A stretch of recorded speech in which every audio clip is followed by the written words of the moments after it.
പതിവ് പോലെ office കഴിഞ്ഞിറങ്ങുമ്പോഴാണ് ഹിരണിക്കൊരു call വരുന്നത്. ആരാ, വീട്ടിൽ നിന്നാണോ? ആണേൽ ഞാൻ മിണ്ടാതെ നിൽക്കാം, നീ എടുത്ത് സംസാരിച്ചോ. ഹിരണിയുടെ വീട്ടിൽ നിന്ന് അവൾക്ക് ഫോൺ വരുന്ന സമയത്ത് അടുത്ത് പൂജയുണ്ടെന്ന് അറിയാതെ ഇരിക്കാൻ അവർ പ്രത്യേകം ശ്രദ്ധിക്കാറുണ്ട്.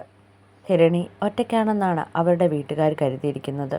പൂജ കൂടെയുണ്ടെന്നറിഞ്ഞാൽ അതൊരു വലിയ പ്രശ്നമാകുമെന്ന് അവർക്ക് രണ്ടുപേർക്കും അറിയാവുന്നത് കൊണ്ട് ഫോൺ വിളിക്കുന്ന സമയത്തൊക്കെ നോക്കിയും കണ്ടുമാണ് ഓരോന്ന് ചെയ്യുന്നത്.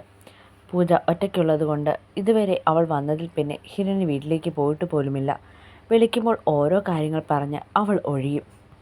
പൂജയ്ക്കത് കാണുമ്പോൾ വിഷമം തോന്നുമെങ്കിലും ഹിരണി പോകില്ലെന്നുള്ളത് അവളുടെ ഉറച്ച തീരുമാനം തന്നെയായിരുന്നു. എല്ലാം അറിയുന്ന നല്ലൊരു സുഹൃത്ത് എന്നതിനേക്കാൾ അവളെ സംരക്ഷിച്ചു കൊണ്ടുപോകുന്ന ഒരു കൂടപ്പുറപ്പ് കൂടിയാണ് ഹിരണി. ഹിരണി കോളെടുത്ത് കുറച്ച് മാറി നിന്ന് സംസാരിക്കുന്നത് നോക്കി അവരുടെ വണ്ടിയിൽ ചാരി നിൽക്കുന്നത് പൂജ. ഈ തവണയെങ്കിലും അവളെ നാട്ടിലേക്ക് വിടണം. എന്തൊക്കെ പറഞ്ഞാലും അവളുടെ വീട്ടുകാർക്ക് അവളെ കാണണമെന്ന് ആഗ്രഹം കാണില്ലേ? അവർക്ക് മാത്രമല്ല, അവൾക്കുമുണ്ട്.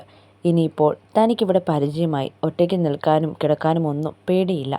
എൻ്റെ സ്വാർത്ഥതയ്ക്ക് വേണ്ടി അവളെ പിടിച്ചു നിർത്തിയാൽ അത് അവളോട് ചെയ്യുന്ന ഏറ്റവും വലിയ തെറ്റാകും.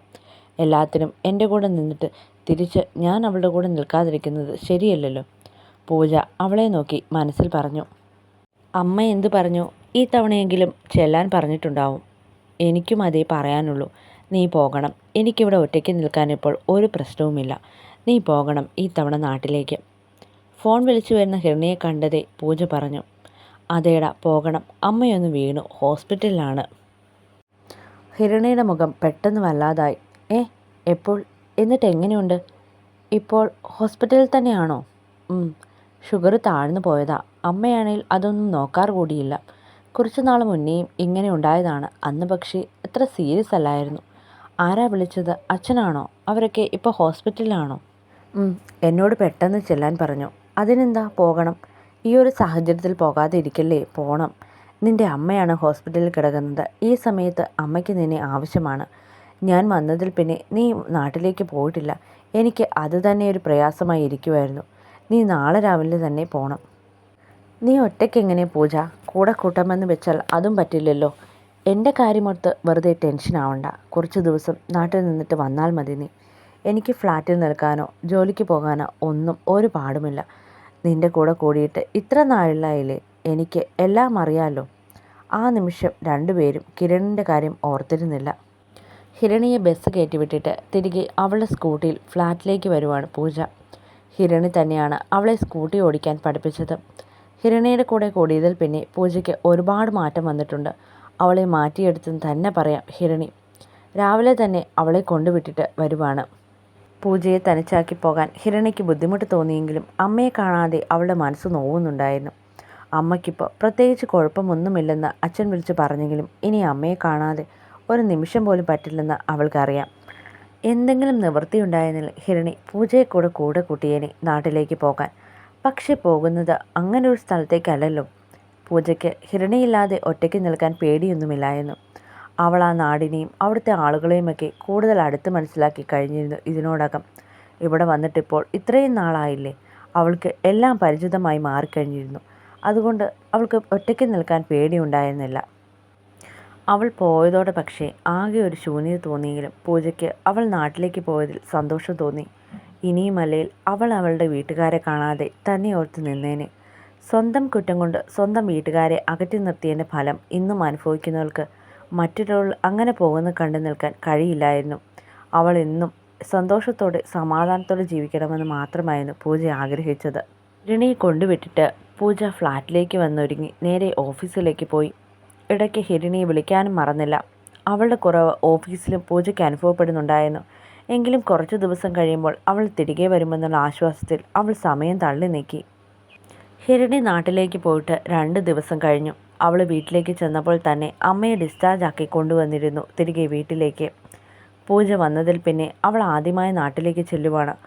അവളെ ഇങ്ങനെയെങ്കിലും കാണാൻ പറ്റിയതിൽ അവളുടെ അച്ഛനും അമ്മയ്ക്കും നല്ല സന്തോഷമുണ്ട്.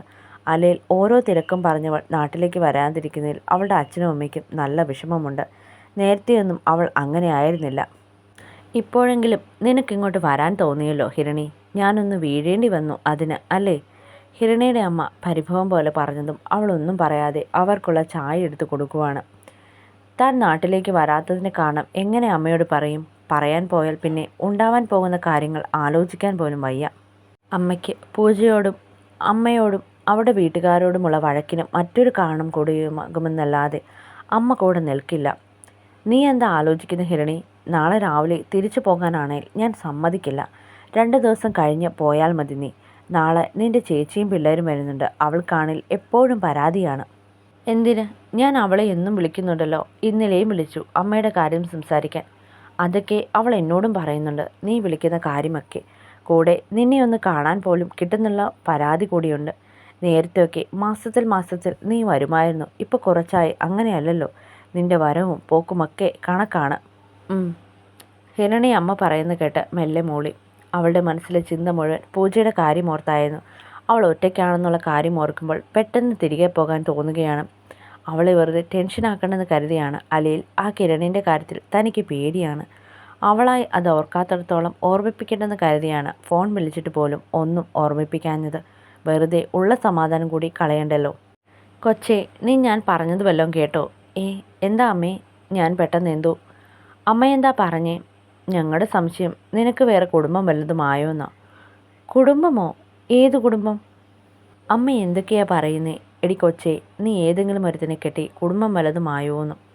അമ്മ പറയുന്നത് കേട്ട് ഹിരണി കണ്ണ് തള്ളിയവരെ നോക്കി. അവളുടെ അമ്മയ്ക്ക് അവളുടെ മുഖം കണ്ട് ചിരി വരുന്നുണ്ടായിരുന്നു. പിന്നെ ഒന്ന് പോയേ. കുടുംബം പോലും. എനിക്ക് ജോലിയും ജോലി കഴിഞ്ഞിട്ടുള്ള പണിയും എല്ലാം കൂടി നിൽക്കാൻ നേരമില്ല. അതിൻ്റെ കൂടെയാ കല്യാണം. ഞാൻ പറഞ്ഞതേ ഉള്ളൂ. നിൻ്റെ വീട്ടിലേക്ക് വരാനുള്ള മടിയൊക്കെ കണ്ടിട്ട്. എനിക്കൊരു മടിയില്ല. ഒരു ദിവസം മാറി നിന്നാൽ പിന്നെ അങ്ങോട്ട് ചെല്ലുമ്പോൾ ഒരു 100 പണി കാണും. അതുകൊണ്ടാണ് കഴിവതും ഞാൻ നാട്ടിലേക്ക് വരാതെ മടിച്ചു നിന്നത്. അല്ലാതെ നിങ്ങളൊക്കെ കരുതുന്ന പോലെ എനിക്കൊരു കുടുംബവുമില്ല, കുട്ടിയുമില്ല.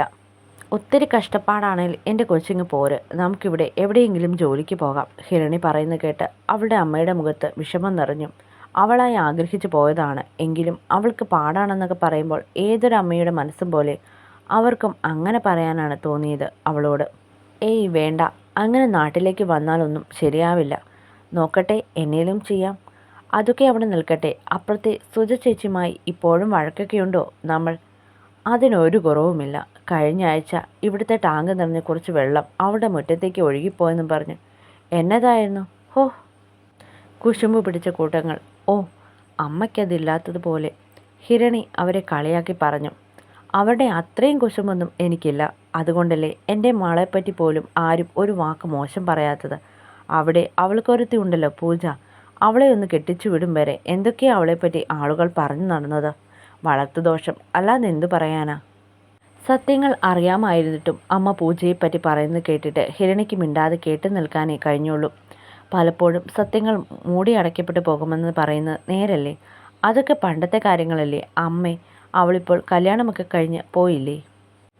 ഹിരണി അമ്മയ്ക്ക് എന്തെങ്കിലും പൂജ പോയതിനെപ്പറ്റി അറിയാമോ എന്നറിയാനായി ചോദിക്കുന്നതാണ്. ആർക്കറിയാം അവളൊക്കെ അവിടെ എങ്ങനെയാണെന്ന്. നല്ല കാശുള്ള വീട്ടിലെ ചെക്കൻ, അതും ഇവളെപ്പോലെ ഒരു പെണ്ണിനെ കെട്ടണമെങ്കിൽ അവനും എന്തേലുമൊക്കെ കുഴപ്പങ്ങളുണ്ടാവും. അവളാണെങ്കിൽ പോയതിൽ പിന്നെ ഈ വഴിക്ക് വരുന്നത് കണ്ടിട്ടില്ല. അവിടെ തന്നെയുണ്ടോ അതോ മറ്റവൻ്റെ കൂടെ പോയോ? ഇതൊക്കെ ആര് തിരക്കുന്നു? അവരെന്നേലും ചെയ്യട്ടെ, നമുക്കെന്നാ. അവൾ നന്നായി ജീവിച്ചാൽ അവൾക്ക് കൊള്ളാം. തനിക്ക് കിട്ടേണ്ട ഉത്തരം കിട്ടിയതുപോലെ ഹിരണി അത്രയും പറഞ്ഞിട്ട് അകത്തേക്ക് പോയി. അപ്പോൾ അമ്മയ്ക്കൊന്നും അറിയില്ല. എന്തെങ്കിലും ഒരു സൂചനയെങ്കിലും കിട്ടിയിരുന്നെങ്കിൽ അമ്മ അത് ആദ്യം അറിഞ്ഞേനെ. ഒന്നാമതേ നാട്ടുകാർക്കൊക്കെ അറിയാം 2 വീട്ടുകാരും തമ്മിലുള്ള വഴക്കിൻ്റെ കാര്യമൊക്കെ. ഒരു ചെറിയ കാര്യം മതി പൂജയുടെ വീട്ടിലോ ഇവിടെയോ നടന്നാൽ അത് അപ്പുറവും ഇപ്പുറവും അറിയിക്കും നാട്ടുകാർ. അമ്മ പറഞ്ഞത് വെച്ച് നോക്കുമ്പോൾ ആരും ഒന്നും അറിഞ്ഞിട്ടില്ല. ഗൗതമിൻ്റെ വീട്ടുകാർ മറ്റെന്തോ ആണ് അവളുടെ കാര്യത്തിൽ പറഞ്ഞിരിക്കുന്നത്. അതേതായാലും നന്നായി. തൽക്കാലം ഇങ്ങനെ അങ്ങ് പോട്ടെ. എന്തായാലും അവളുടെ കാര്യത്തിൽ ഇലയ്ക്കും ഉള്ളിനും കേടില്ലാതെ ഒരു പരിഹാരമുണ്ടായാൽ മതിയായിരുന്നു. ഹിരണിക്ക് അവളുടെ ജീവിതമോർത്ത് വേദന തോന്നി. അവളുടെ ഭാഗത്തും തെറ്റുകൾ സംഭവിച്ചിട്ടുണ്ടെങ്കിലും അവൾ പോലും അറിയാതെ ഓരോന്ന് അവളുടെ തലയിലേക്ക് ഇട്ട് കൊടുക്കുകയായിരുന്നു ചുറ്റുമുള്ളവർ. അതിൽ അവൾ ചുറ്റിക്കിടന്നു പോയി. പാവം. നാളെ രാവിലെ ഹിരണി വരുന്നതിൻ്റെ സന്തോഷത്തിലാണ് പൂജ ഓഫീസിലേക്ക് പോകുന്നത്. 2-3 ദിവസം എങ്ങനെയോ തള്ളി നീക്കിയതെന്ന് എനിക്ക് മാത്രമേ അറിയൂ. ഫ്ലാറ്റിൽ ഒറ്റയ്ക്ക് നിൽക്കുന്നതായിരുന്നില്ല ബുദ്ധിമുട്ട്. അത്രയും ദിവസം നിഴല് പോലെ കൂടെയുണ്ടായിരുന്ന ഒരാളുടെ അഭാവം തനിക്ക് വല്ലാതെ മിസ് ചെയ്തു. എന്തിനും ഏതിനും അവൾ തനിക്കൊപ്പം ഉണ്ടായിരുന്നില്ലേ? നാളെ രാവിലെ പോകണം കൂട്ടാൻ. ഹാഫ് ഡേ ലീവ് എടുക്കാമെന്ന് കരുതിയെങ്കിലും അവൾ വെളുപ്പിനെ വരുമെന്ന് പറഞ്ഞതുകൊണ്ട് പിന്നെ രാവിലെ അതുവഴി രണ്ടാൾക്കും ഓഫീസിൽ പോകാമെന്ന് കരുതി. വെറുതെ ഒരു ദിവസം ലീവാക്കി കളയണ്ടെന്ന് ഹിരണി തന്നെയാണ് പറഞ്ഞത്. അവൾ വരുന്നത് കൊണ്ട് എന്തേലുമൊക്കെ വാങ്ങണമെന്ന് കരുതിയാണ് രാവിലെ ഇറങ്ങിയത്. വൈകിട്ട് ഓഫീസ് കഴിഞ്ഞ് നേരത്തെ ഇറങ്ങണമെന്ന് കരുതിയാലും നടക്കില്ലെങ്കിലും ഒന്ന് ശ്രമിച്ചു നോക്കണം. പൂജ സ്കൂട്ടിയെടുത്ത് പുറത്തേക്ക് ഇറങ്ങുമ്പോൾ സെക്യൂരിറ്റി ചേട്ടനെ കണ്ട് മിണ്ടിയിട്ടാണ് പോയത്. ആകെ മൊത്തം 2-3 ദിവസത്തെ മൂടിക്കെട്ടിയുള്ള ഇരിപ്പിന് ശേഷം ഇന്നൊന്ന് തെളിഞ്ഞിട്ടുണ്ട് അവളുടെ മുഖം. ദേഹം മൊത്തം എന്തോ ചുറ്റി വരിഞ്ഞതുപോലെയൊരു വേദന തോന്നിയാണ് പൂജ കണ്ണു തുറക്കുന്നത്. കണ്ണു തുറന്നതേ അവൾക്ക് തലയൊക്കെ കറങ്ങുന്നത് പോലെ തോന്നി. ആകെ മൊത്തം കണ്ണിൽ ഇരുട്ട് കയറും പോലെയും. ചുറ്റിനും ഒന്നും കാണാൻ കഴിയാതെ ഒരു നിമിഷം പൂജ കണ്ണടച്ചു തുറന്നു. ഒരു പഴയ പൊടി പിടിച്ച് കിടക്കുന്ന റൂമിലാണ് താനിപ്പോൾ ഉള്ളത്. പൊട്ടിയ ജനൽപ്പാളിയിൽ നിന്നുള്ള നേരിയ വെട്ടമാണ് ഉള്ളിലെ ആകെ വെളിച്ചം. എന്തൊക്കെയോ പഴയ സാധനങ്ങൾ കൂട്ടിയിട്ടിട്ടുണ്ട്. അതിൽ നിന്നൊക്കെയാകും ആകെ വല്ലാത്തൊരു മണവും. പൂജയ്ക്ക് ഛർദ്ദിക്കാൻ വരുന്നുണ്ടായിരുന്നു. പെട്ടെന്ന് തനിക്ക് എന്തു പറ്റിയെന്ന് നോക്കുമ്പോഴാണ് ഒരു കസേരയിലെത്തി തന്നെ കയറുകൊണ്ട് ചുറ്റിക്കെട്ടി വെച്ചേക്കുവാണെന്നുള്ള കാര്യം അവൾക്ക് മനസ്സിലായത്. അവൾക്ക് വല്ലാത്ത പേടി തോന്നി. അതേസമയം അവളുടെ മനസ്സിലേക്ക് കുറച്ച് മണിക്കൂർ മുന്നേയുള്ള കാര്യങ്ങൾ തെളിഞ്ഞു വന്നു. തുടരും. അതെ, ഡെയിലി പോസ്റ്റ് ചെയ്യാമെന്ന് പറഞ്ഞാൽ എനിക്കത് നടക്കത്തില്ല. കാരണം എന്തെങ്കിലും ഒരു കാരണം കൊണ്ട് അതിന് തടസ്സം വരും. അതുകൊണ്ട് ഞാൻ എല്ലാ ദിവസവും ഇടാമെന്ന് പറഞ്ഞിട്ട് പോകുന്നില്ല. പക്ഷേ ഇട്ടേക്കാം. കമൻ്റ് ഇടണം. Thank you.